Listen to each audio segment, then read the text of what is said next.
Never before has mankind faced so many questions, so much anxiety. Where is mankind headed? I used to believe in God. We believe that we are in the countdown to eternity now. I think a lot of times we're coming to the conclusion that there is no right or wrong. If ever there was a time when we need to be looking for the return of Jesus Christ, it is now.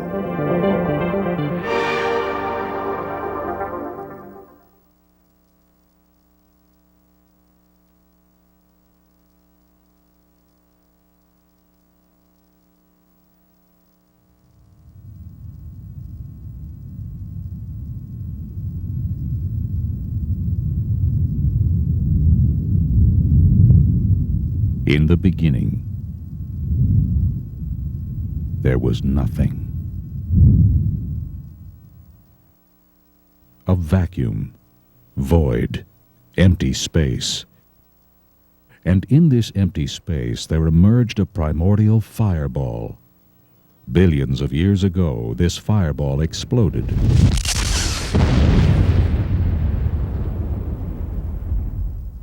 This explosion generated all space, energy, matter.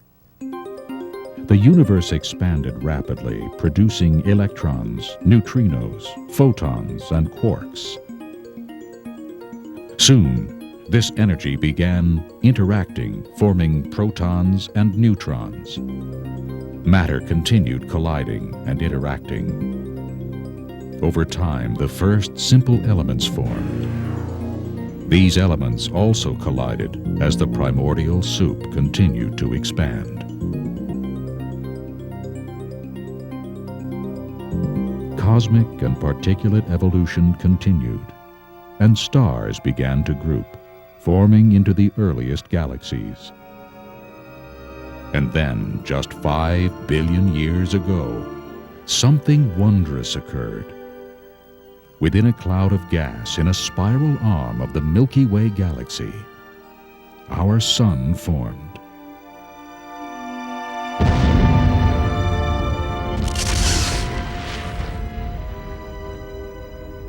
This new star gave birth to planets, moons, and asteroids.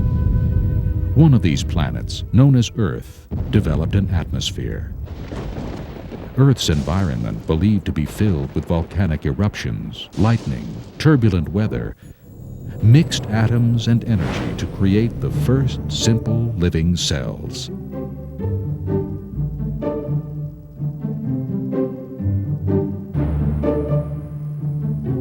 Then, through millions of years of mutations and natural selection, algae, jellyfish, and flatworms appeared.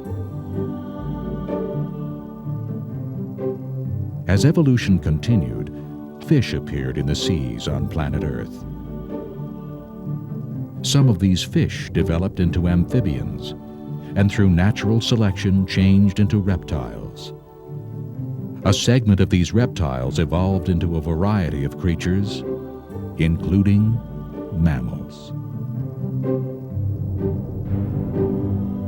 Some of these mammals became primates, and then, just 600,000 years ago, an isolated group of these primates evolved into man's earliest ancestors. This is our amazing evolutionary heritage. And evolution continues today as we evolve to our even higher destiny in the universe.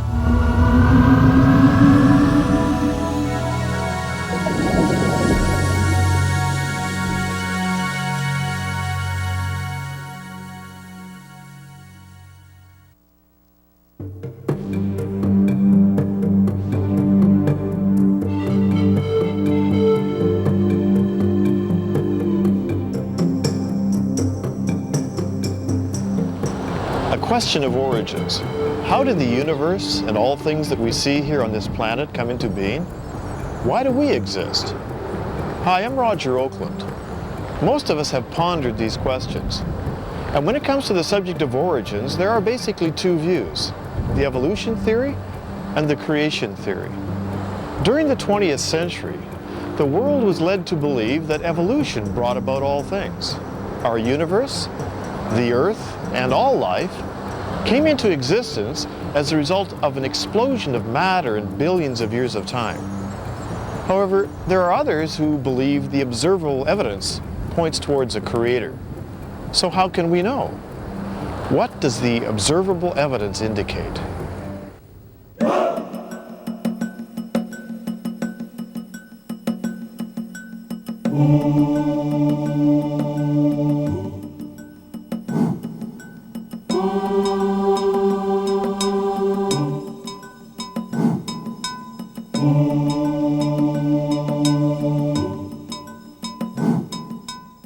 Both evolution and creation scientists have observed and agree that there is great variety within each species. Darwin noticed this variety and adaptability among finches. He noticed that the finches' beaks varied in size and shape, and that the beak's features affected the survivability of the finch. Today we notice a great variety of dogs. It is believed that all 450 breeds of dogs present today had a common ancestor. Most scientists believe that this ancestor was very similar to the present-day wolf. Scientists also witness natural selection, or survival of the fittest. Evolutionists and creationists agree that those animals that are the strongest, healthiest, or most adaptive to their environment are more likely to survive and go on to reproduce. The weaker animals, which are unable to adapt, are less likely to survive. We also observe gene mutations occurring. The DNA in all living organisms contains all the genetic information of life. Sometimes an error is introduced in this genetic code. This is called a mutation. Mutations often cause disease and can be induced by radiation, chemical agents, or replication errors. Mutations really do occur. They make all kinds of changes in genes.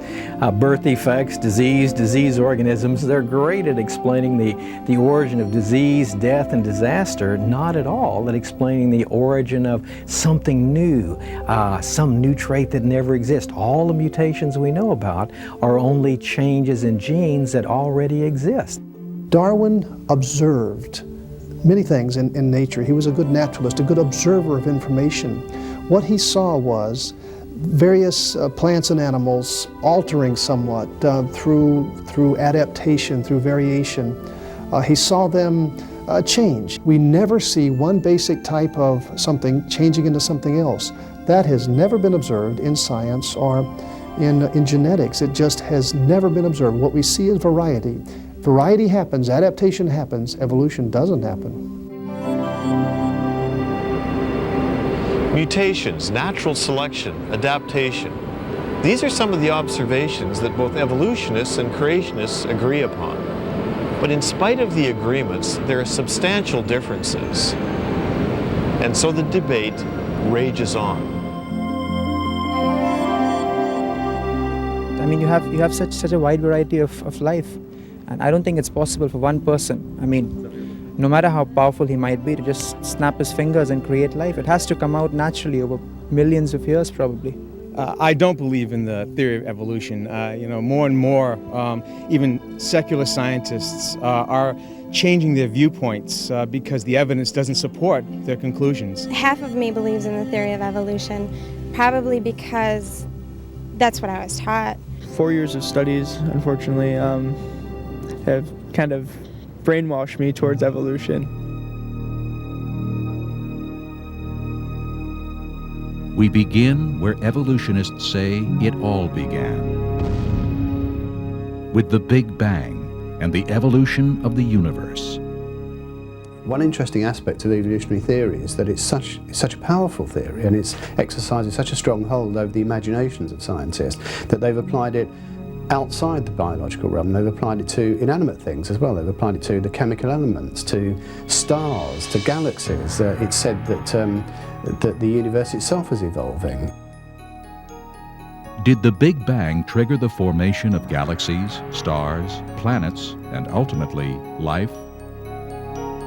Is there any order coming out of a big explosion? I would say not in any way. Explosions cause chaos and random distribution of various parts that were there perhaps as a united organization beforehand. Any explosion renders that completely null and void. There is no evidence to my mind that an explosion or even the Big Bang Theory can ultimately produce organized beings like ourselves or any other animal. Evolutionary thinking is applied to most areas of science. The field of evolutionary cosmology proposes that the universe is the result of a random explosion some 15 to 18 billion years ago. There are no examples that I've ever seen where an explosion produced an increase in order. Explosions are destructive. They cause spontaneous degeneration, not spontaneous generation. Scientists recognize that all known explosions decrease order and structure and increase chaos. The idea that the cosmos evolved also violates the second law of thermodynamics known as entropy. The second law states that as time advances, the universe becomes less ordered. Over time, all systems left on their own proceed in a direction from order to disorder. All of us witness entropy every day as we see things age and deteriorate. This breakdown of structure directly contradicts the theory of evolution. Now, the second law allows you to increase in order, like a baby growing into adulthood or seed into a tree, but if and only if you have an outside energy source and a harnessing mechanism to capture that energy. Evolutionists don't have that. As Sagan said, the cosmos is all there ain't no more. There is no outside energy source. So the second law is absolutely contradictory to the Big Bang Theory. What we see in cosmology is this.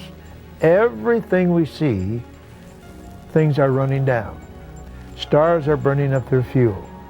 Once in a while, a star will explode and goes from order to disorder very quickly. But the only thing we see in the universe today is the universe is running down. It's deteriorating. It's going from order to disorder. It's going to less and less organization. There is an observation that scientists make in every field of science, and it's generally called the laws of entropy. It's as if the universe was wound up somehow and is winding down. Scientists that study cosmology talk about the ultimate heat death of the universe. Conceptually, it's quite clear from what we know that the universe ultimately sometime billions of years from now, everything will become of uniform temperatures. There'll be no difference in temperature to exploit to get useful work. That the universe had to be designed and ordered in the finite past has not escaped the attention of secular scientists. NASA scientist Robert Jastrow wrote, "The second law of thermodynamics applied to the cosmos indicates the universe is running down like a clock. If it is running down, there must have been a time when it was fully wound up. The next obvious question is, who wound it up?"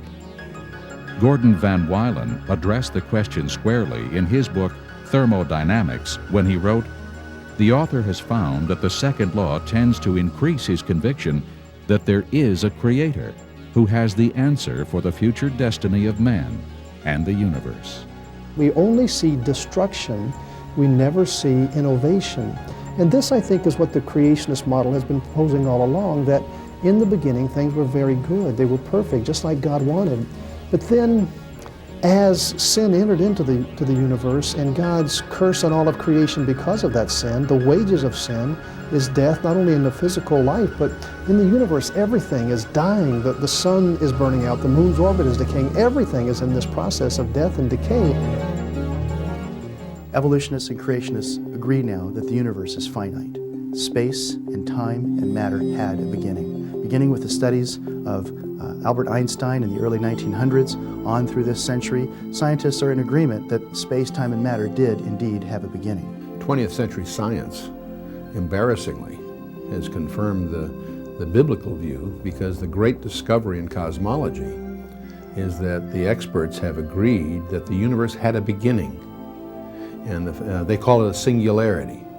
You see, the whole Big Bang idea really is, first there was nothing, and then it exploded.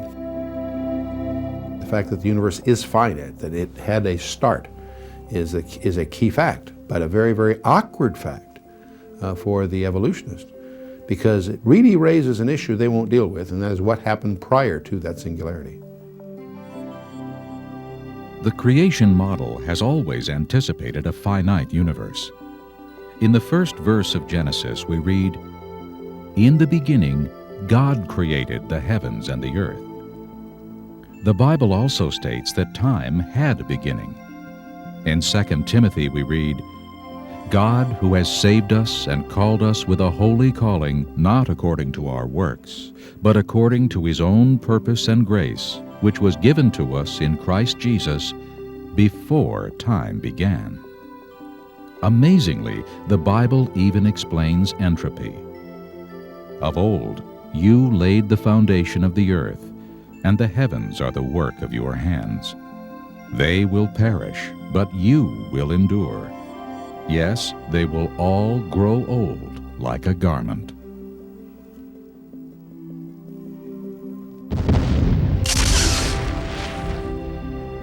If the universe did not originate from an explosion, the only other option is that it was created, an option that many scientists are not willing to consider.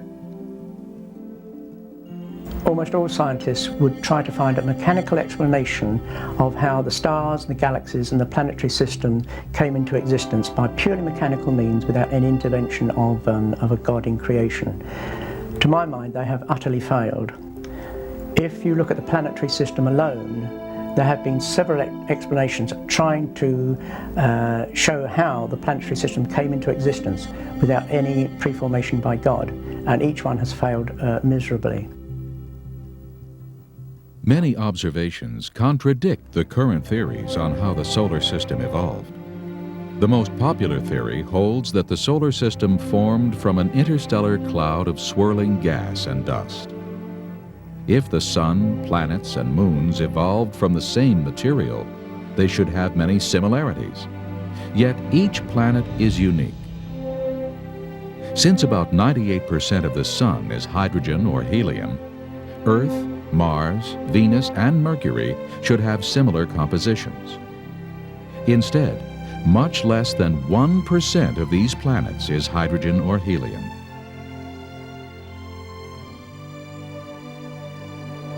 If the solar system evolved, all planets should spin in the same direction. But Pluto and Venus rotate backwards, while Uranus is tipped on its side and rotates like a wheel. All moons in our solar system should orbit their planets in the same sense. But at least 6 have backward orbits. Furthermore, Neptune, Saturn, and Jupiter have moons orbiting in both directions.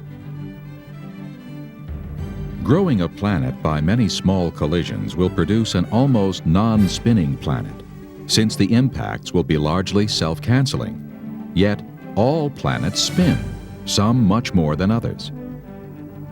Growing a large, distant gaseous planet such as Jupiter or Saturn poses an insurmountable hurdle for evolutionists, because gases dissipate rapidly in the vacuum of outer space. And even young stars, similar to our Sun, do not have enough orbiting hydrogen or helium to form even one Jupiter. Scientists have no answer as to why 4 planets have rings, or why each planet is so unique. Theories on the moon's origin are also completely inadequate. The moon's elements are too dissimilar to those of Earth's, and its orbital plane and circular orbit offer strong evidence that the moon was created in its present orbit. There is no evidence that the planetary system could have come about by mechanical means. However, the more that scientists began to look at the amazing universe that they inhabited, they began to realize that there were certain factors that were simply very, very fine-tuned for the existence of man, of molecules, of organic life. And the more they looked, the more they realized that we are in effect on really quite a knife edge, and there are many, many indications that this universe has been very specially designed and man is at the very center of it. If we try to model the the universe as we know it, as we try to build a mathematical model that reflects what we know, we quickly discover there are thousands of parameters and ratios that if you adjust them even a little bit, life is impossible. We quickly discover that the Earth was a little closer, a little further from the Sun. It's either too warm or too cold. If it turns at a little different speed, if the masses are a little different, it would hold too much or too little atmosphere. As you start trying to model this, you quickly discover that all the parameters involve an incredibly delicate balance. And so they call this the anthropic principle, meaning it's as if everything we know was skillfully designed or balanced for man. The Earth is at a very specific distance from the Sun, and they have calculated that if we were only 5% closer, the water would boil off from the oceans. If we were just 1% further away, then the oceans would freeze. And that gives you just some idea of what sort of a knife edge we are on. The surface gravity of the Earth is exactly where it needs to be. More, you have too much atmospheric pressure, less, you don't have an atmosphere. The thickness of the crust is critical, the rotation period of the Earth, the gravitational interaction between the moon, strangely enough, all these contribute to what makes life possible. And so they call that the anthropic principle, which collectively is an overwhelming argument for a designer. Scientists don't like to acknowledge that because a designer implies accountability. That the Earth was fine-tuned for the existence of life is no surprise to creation scientists. The Bible declared this fact thousands of years ago. In Isaiah we read, "For thus says the Lord, who created the heavens, who is God, who formed the earth and made it, who has established it, who did not create it in vain, who formed it to be inhabited." Physicist and Nobel laureate Arno Penzias stated in 1992, "Astronomy leads us to a unique event, a universe which was created out of nothing, one with the very delicate balance needed to provide exactly the right conditions required to permit life, and one which has an underlying, one might say, supernatural plan."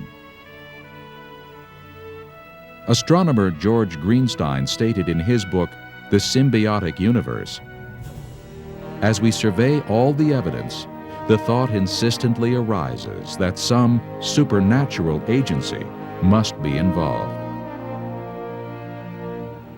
Is it possible that suddenly, without intending to, we have stumbled upon scientific proof of the existence of a supreme being?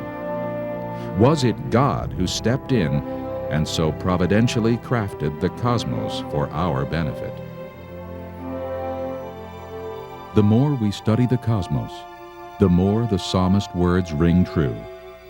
"The heavens declare the glory of God, and the firmament shows his handiwork. Day unto day utters speech, and night unto night reveals knowledge. There is no speech nor language where their voice is not heard." For me to believe that all our life and our planets came from one big bang, I don't believe it. I believe there is a higher power out there. No, I do not believe that the universe has some sort of maker behind it. Well, I believe the universe started with the Big Bang. I believe the Earth was designed for life because everything we see around us, everything we need to live, everything we need to survive and be happy is all around us. We don't want for anything. All our food, our air, everything to make us happy and for us to survive is here. So there had to be an originator of this. It couldn't just happen by chance. The evidence clearly reveals that God has created the universe and the solar system and specifically designed the Earth for life. Yet many would rather trust and believe in the Big Bang rather than trust and believe in the God of the Bible. In the next section, we'll examine the possibility of life arising from chemicals spontaneously.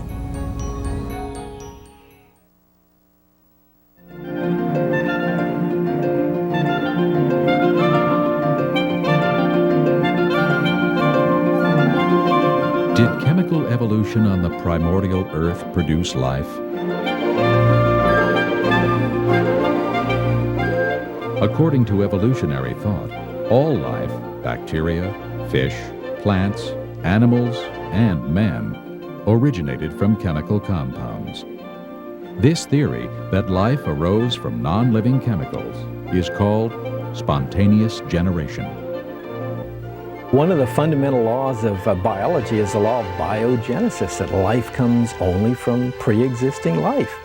And of course, for a creationist, that's certainly no surprise. Life, God's life, created life to multiply after its kind. So that makes sense to a creationist. But to an evolutionist, there was a time in the past when there wasn't any life.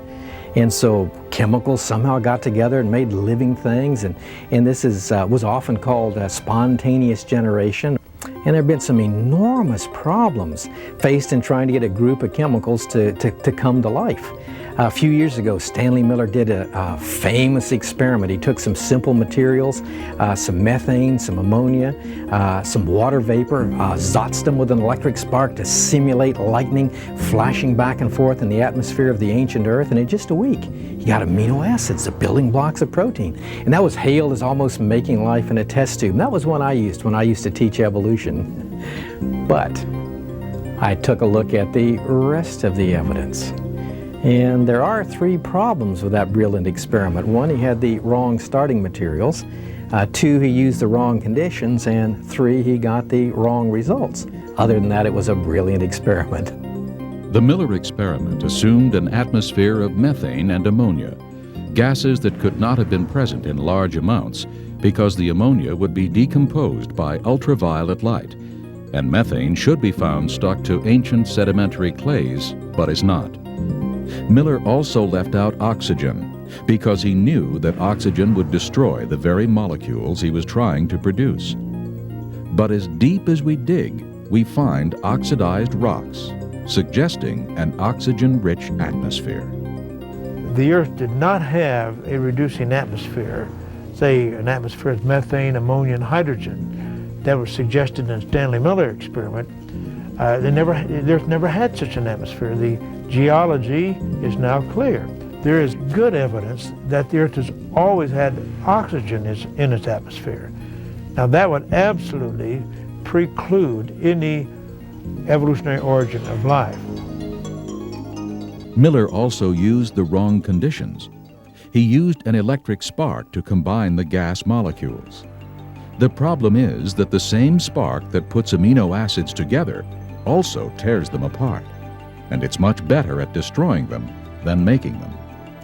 The problem was the chemicals put together, the amino acids in the flask, would also be torn apart by the very spark that put them together. Miller knew that as a biochemist, and so he circulated the gases, trapped out the molecules he wanted using a well-known biochemist trick, but that would be cheating, because you were supposed to say this is how life arose before there was any intelligent design to preserve these molecules from that destructive force. Wrong conditions.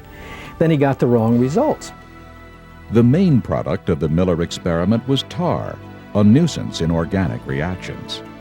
Trace amounts of several amino acids that make up the proteins in living things were also produced. The problem is that Miller's experiment produced both left-handed and right-handed amino acids. Only left-handed amino acids make up the proteins of life, and just one right-handed molecule prevents their production. What Miller actually produced was a poisonous brew that would destroy any hope for the chemical evolution of life. You might say, well, if what I've just said is true, what about all the evolutionists that believe in this? Well, interestingly enough, the evolutionists would agree with me. There was a time I was at a debate at San Diego State University. I was just in the audience, but two friends of mine, Dr. Henry Morris and Dr. Dwayne Gish, were doing the debate for the creationists, and at the end, someone in the audience noted, "Ladies and gentlemen, we're privileged this evening. We have in our audience Dr. Stanley Miller." And Gish had explained why Miller's experiment would not produce life from non-life. And so the person asked Dr. Miller, "Would you like to respond to what Dr. Gish said about your experiments for chemical evolution?" And Dr. Miller said, "No." He hasn't believed in that for decades. He knows all of those same problems. I would say this: any theory on the origin of life on the Earth, or any other planet as far as that's concerned, is a fairy tale. Evolution teaches that energy, such as lightning or heat, plus matter, can occasionally create new life.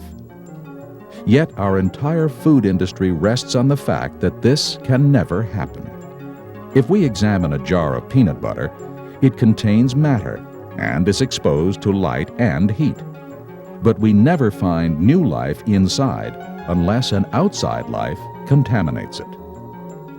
If the theory of evolution was viable, then I should occasionally, by subjecting this to energy, end up having new life. Now we go down to the store, and if I open this jar of peanut butter, maybe not often, but on some occasion, I should find new life inside. And so, when we open the jar of peanut butter, we look in there, there's no new life. And aren't you glad, okay? Now, you may smile at this, but hopefully you'll never forget it, because you and I conduct, collectively, over 1 billion experiments every year, and we've done that for virtually 100 years. And we never encounter new life. In fact, the entire food industry of the world depends on the fact that evolution doesn't happen. The case for chemical evolution only weakens when we consider that long chains of specific amino acids, all in exactly the right position, are required to form the proteins of life. Even worse, amino acids do not naturally link up to form proteins, but rather tend to break down. Now, proteins can be 2,000 or 3,000 amino acids long, very long, complex chemicals. And they're very much like a computer program. Every amino acid has to be in exactly the right position. If one of them is wrong, then the whole protein is useless, just like a computer program. The improbabilities buried in Darwinism start right at the very beginning, even before life began. How did the first protein molecule come about? And there's been quite a bit of work done on this to investigate the probability of it, work both by information theory technologists and also by molecular biologists actually tinkering with proteins to see whether or not they can be taken to pieces and reassembled. And the work of both groups has found that the probability of a protein of the sort of size that you find in the human body coming about by chance is so great as to be virtually impossible. It's something which is, yes, it is possible if you have eternity at your disposal, but Darwinists just don't have eternity at their disposal. Information theory scientist Hubert Yockey calculated, and MIT biologist Robert Sauer confirmed, that the probability that a protein containing just 100 amino acids would form spontaneously is less than 1 chance in 10 to the 65th power. An event so improbable that it could be compared to winning the state lottery by finding the winning ticket in the street, and then continuing to find the winning ticket in the street every week for 1,000 years. The origin of the very first animal life out of ordinary complex chemicals is so large that no evolutionist has ever been able to overcome it, and it is one of the biggest barriers to the theory of evolution that I know. Even if proteins miraculously formed, we still are not close to producing life. The simplest living cells require thousands of specialized proteins in order to function. A number of scientists have tried to calculate the probability of life arising by chance. Sir Fred Hoyle, a British mathematician, using a supercomputer and the assistance of graduate students, estimated only the origin of the proteins of an amoeba, 2,000 of them, arising by chance. He estimated that the probability that the proteins of an amoeba could arise by chance is 1 chance in 10 to the 40,000th power. A probability of 1 chance in 10 to the 40,000th power is absurdly small. To illustrate this, consider the probability of snatching a particular atom out of the entire universe is 1 chance in 10 to the 80th power. After making this calculation, British mathematician Sir Frederick Hoyle stated, "The likelihood of the formation of life from inanimate matter is 1 to a number with 40,000 noughts after it. it is enough to bury Darwin and the whole theory of evolution. There was no primeval soup, neither on this planet nor any other. And if the beginnings of life were not random, they must therefore have been the product of purposeful intelligence. We can prove mathematically that evolution is just a joke. It couldn't possibly happen. Richard Dawkins, for example, one of the leading evolutionists, in his book, The Blind Watchmaker, he acknowledges that the nucleus of every cell, plant, animal, or human, has a database larger than the 30-volume set of the Encyclopedia Britannica.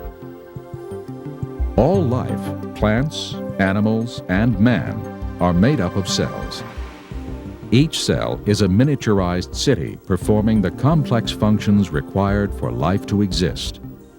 The cell membrane is self-repairing and consists of special proteins that monitor what is outside of the cell, as well as select which molecules are allowed to enter.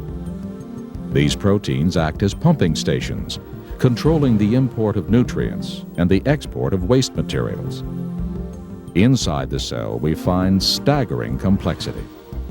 For example, the endoplasmic reticulum is a transportation network with protein-producing factories called ribosomes. The ribosomes produce many types of specific proteins, while the ER channels them to precise locations. The Golgi bodies transport proteins to the exterior membrane, while lysosomes act as digestive organs that break down and recycle larger molecules into particles the cell can use. The mitochondria are the power plants of the cell, producing the fuel that the cell consumes. The nucleus contains the data center, which governs cell activity. Inside the nucleus, we find the chromosomes, which contain the DNA molecule that functions as a library and contains all the coded information needed for life. Billions of instructions are coded on this error-detecting and error-correcting, self-replicating molecule. Only if all of these structures were created simultaneously could a cell function. For example, to produce DNA, a cell requires more than 75 different types of proteins. Yet these proteins are only produced at the direction of DNA. The only solution to this dilemma is creation. The odds of getting DNA making protein on a roll of the molecular dice is like the odds of getting a 13 on a pair of gaming dice. The potential is not there. The probability is just plain zero. Evolution teaches that bacteria were one of the first life forms to evolve from chemicals. Many bacteria propel themselves with a type of miniature motor called a flagellum. These extremely efficient reversible motors rotate up to 100,000 revolutions per minute. The bacterial motor is similar to an electric motor. It has a filament that acts as a propeller, a universal joint, a stator and a rotor, and a drive shaft with bushings. Each part of the motor must function, or the bacteria will die. Since bacteria can start, stop, and change direction and speeds, they must have sophisticated sensors, switches, and control mechanisms. All of this is highly miniaturized. 8 million of these motors would fit in the cross-sectional area of a human hair. While bacteria are small, they are not simple. You know, I think probably the weakest link in all of evolution theory is the idea of the origin of life from non-living chemicals. It's probably easier to get from a cell to a person than it is to get from chemicals to life. The gap there is just so incredibly large. I'm convinced that life is so complicated, so complex, so intricately engineered that wherever life exists, God created it. And it could not have come by natural processes. Life comes from a creator, and that creator tells us that he created life here on earth. Here we see it, unimaginably complex. It must have been created. I believe humans evolved to where we are today from single-celled organisms based on the theory of Darwinism and natural selection. I don't think that there was any sort of divine intervention. I believe evolution is pretty much a proven theory. I don't believe in a higher order. Just because the fact that I haven't seen any, proof or, concrete evidence of that, and until somebody shows me, that there is, then I'm going to have an aversion to organized religion, and I'm going to stay on the basis of chemical evolution. No life is simple, and all life shows the handiwork of a designer. Scientists know this, yet many believe in chemical evolution rather than be accountable to the creator God of the Bible. Next, we will examine the evolutionary view that simple life has evolved into complex life.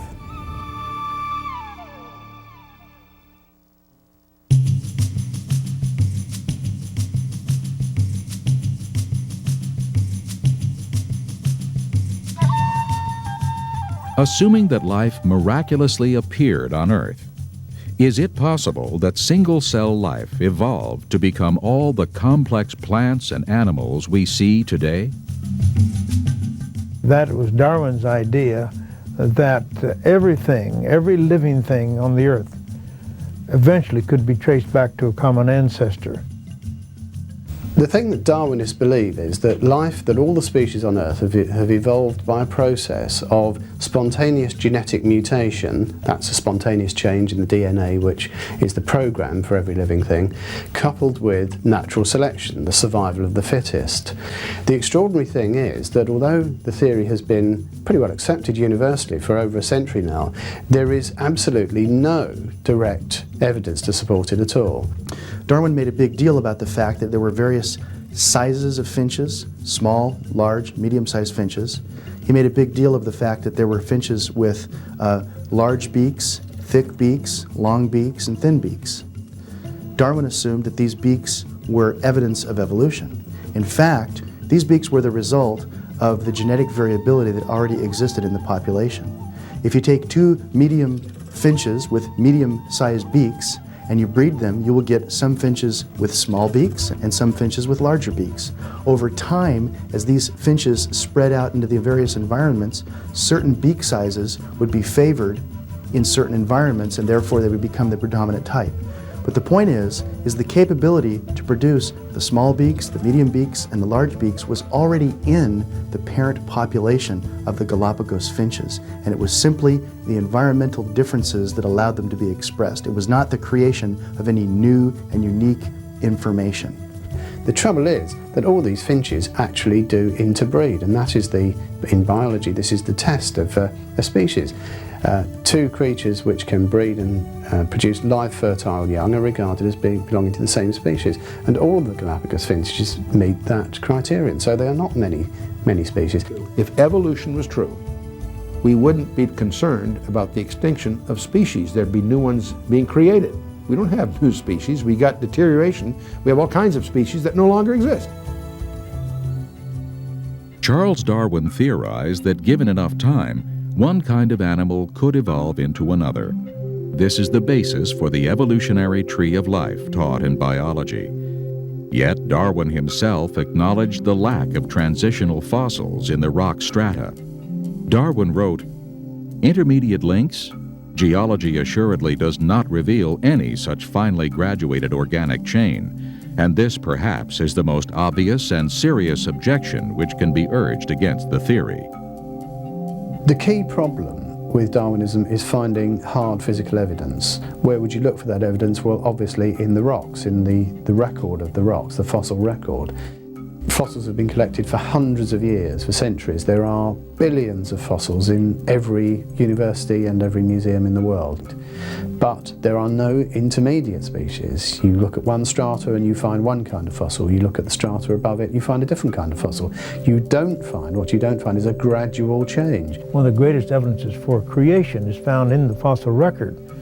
For example, in the so-called Cambrian rocks, we find fossils of a vast array of very complex invertebrates: clams, snails, jellyfish, worms, brachiopods, trilobites, and many other very complex invertebrates. But nowhere on the face of this earth has anyone found fossilized ancestors to a single one of those complex invertebrates. Now that fact alone demolishes the theory of evolution. Evolutionists claim that these invertebrates in turn evolved into vertebrates, such as fish. However, over the last 150 years, scientists have unearthed billions of invertebrate and vertebrate fossils, and they have not found a single transitional form. Every major kind of fish that we know anything about appears fully formed, no trace of ancestors, and certainly no trace of transitional form linking these major kind of fishes to one another.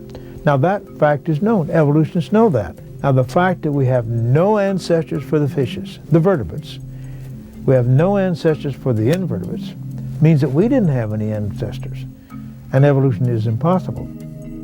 A study of the geological record confirms that the major groups of animals each appear abruptly and fully formed. For example, within the insect world, there is enormous variety and complexity. Yet evolutionists offer no conclusive evidence that any of the insects evolved from a common ancestor. The same problem exists for all of the great variety of amphibians, reptiles, and mammals. The evolutionary tree of life has no trunk nor branches. Therefore, all of the implied intermediates are only blind speculation. Sometimes Darwinists hold up examples of what they say are transitions. For example, I suppose the best known example is Archaeopteryx, which appears to be half dinosaur, half bird. The trouble is, when you look at the dinosaurs that it might have evolved from, what you find is that none of those dinosaurs had a collarbone, and birds all do have a keeled breastbone which holds the pectoral muscles, which enables it to flap its wings. It has been claimed in the past that Archaeopteryx was really nothing more than a feathered reptile. Well, I've never seen a reptile yet that you just stick a bunch of feathers in and kick it in the tail and it flies. And no, Archaeopteryx flew. He had wings, and he certainly wasn't a feathered reptile. As a matter of fact, I have an article here before me, published in March 1996 in the Journal of Vertebrate Paleontology. And the authors say this: the avian features of the skull demonstrate that Archaeopteryx is a bird rather than a feathered non-avian archosaur. The most important missing link of all, of course, is the missing link between an ape-like ancestor and mankind. That's the missing link that most of us are interested in. Have we found that? Well, if you listen to Darwinists, you'd think that we found lots of them. In fact, the evidence really isn't there at all. All of the fossils that have been found so far have been classified, reclassified, either as human or as ape. And so far, the missing link is still missing. I have been investigating the so-called missing link between man and ape for many years, and I have found that every single one of them simply is no link whatsoever. For example, Australopithecus, the skeleton of Lucy, this really consists only of a 40% skeleton of a not very large ape, and they have not got any evidence that it ever walked upright in any of the bones that they have found of that skeleton. The interesting thing about that is that Lucy is shown as being distinctly human-like. She's very erect in her posture, she's got human-like hands, human-like feet. I'm not quite sure where exactly the restorers got this data from, because if you examine the paper by Randall and Sussman, which described the type species to which Lucy belongs, they said quite clearly that she had long, curved hands and feet, even longer and even more curved than a chimpanzee. Several distinguished anatomists have reached the conclusion that, for example, Australopithecus, the genus to which Lucy belongs, was simply an extinct ape, nothing at all to do with humans. If we analyze the so-called missing links, we find a trail of fraud, deception, and speculation. For example, Nebraska man was reconstructed, family and all, from an extinct pig's tooth. Piltdown man is now universally known to be a deliberate hoax, consisting of an ape's jaw and a human skull, doctored to look old. Neanderthals were just plain people, some of which suffered from arthritis, rickets, or syphilis. Ramapithecus, Gigantopithecus and Zyganthropus were just apes, while Heidelberg man and Cro-Magnon were completely human. So, despite evolutionists' misleading claims, the missing link is still missing.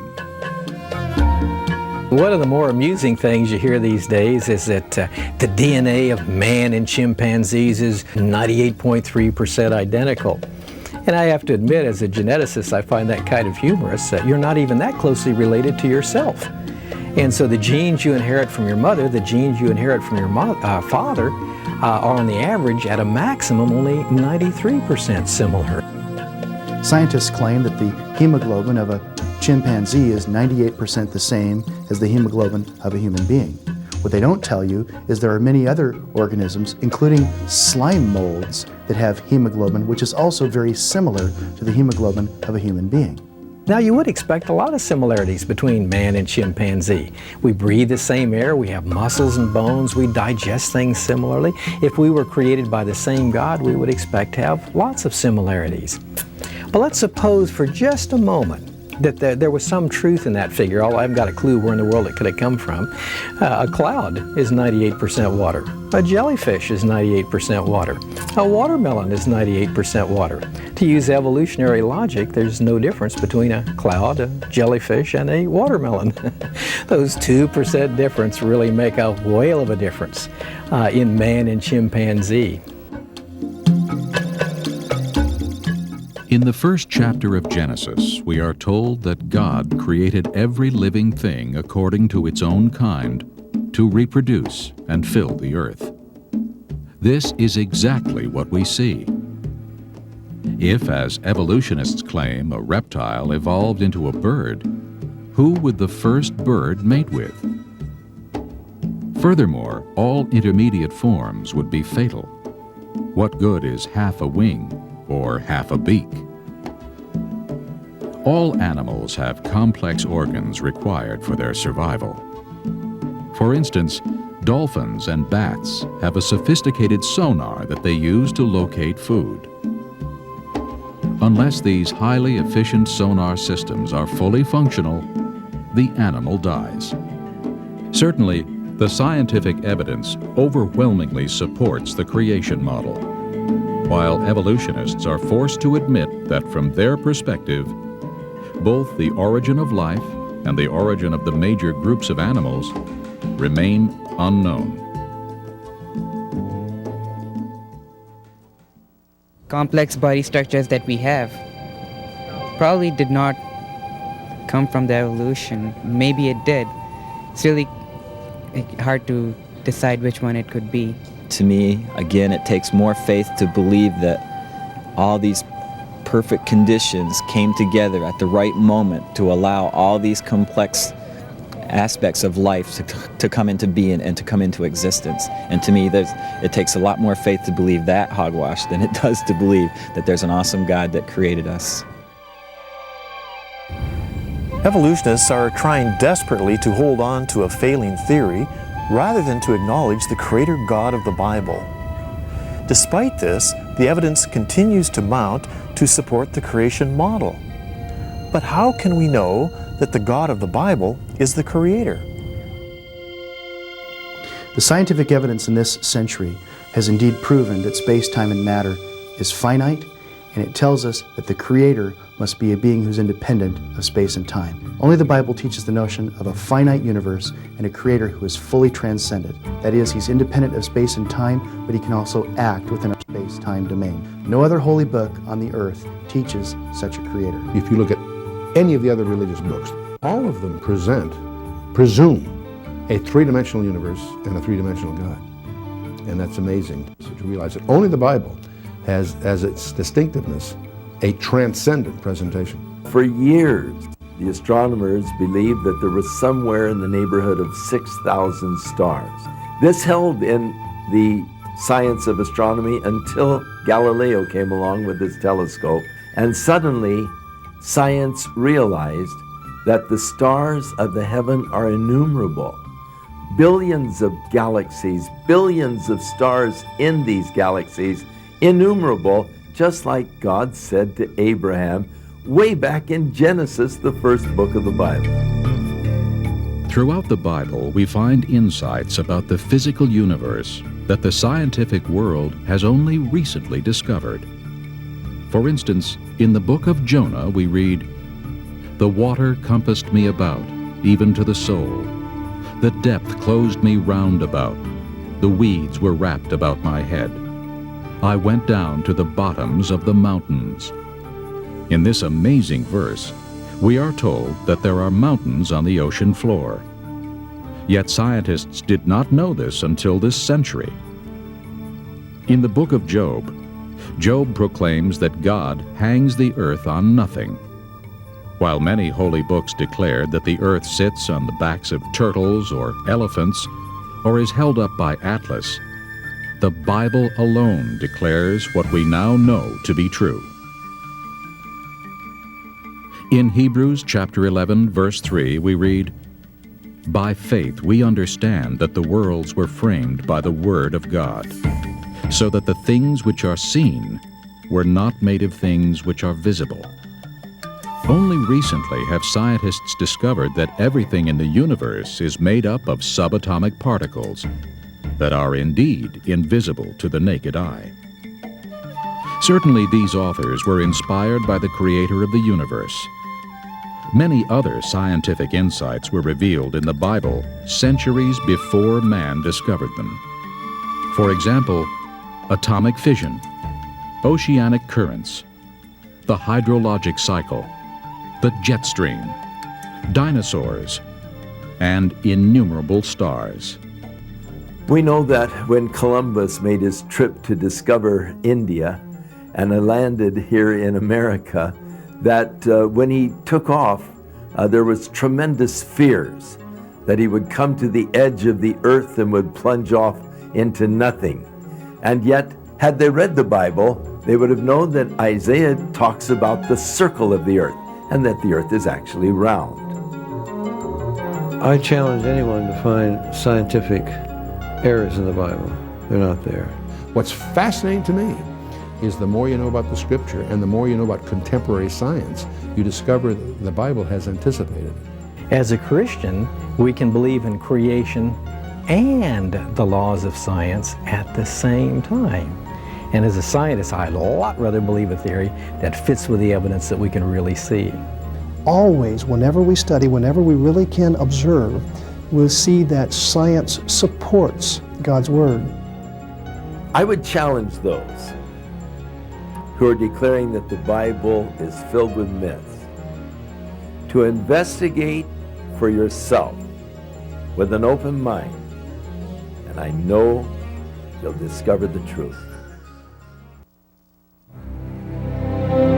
A question of origins. We've examined the evidence. Now it's up to you as an individual to make a choice. In the book of Romans, chapter 1, the Bible tells us that the evidence that God has created is so obvious from the things that God has made that if you reject that evidence, you are without excuse. And in the book of Colossians, chapter 1, the Bible tells us who the Creator is.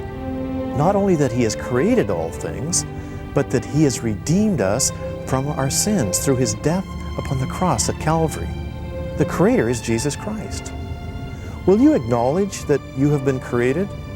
Will you recognize that you have been separated from the Creator, Jesus Christ, because of your sins? Will you accept Him, who He is and what He's done, and who you are and what you've done? It will be the greatest choice that you could ever make for eternity.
Order the Creation Evolution video, A Question of Origins, or the Bible Prophecy video, Countdown to Eternity. Please call the toll-free number at the bottom of your screen. Please prayerfully consider adding these two exciting witnessing tools to your video library today.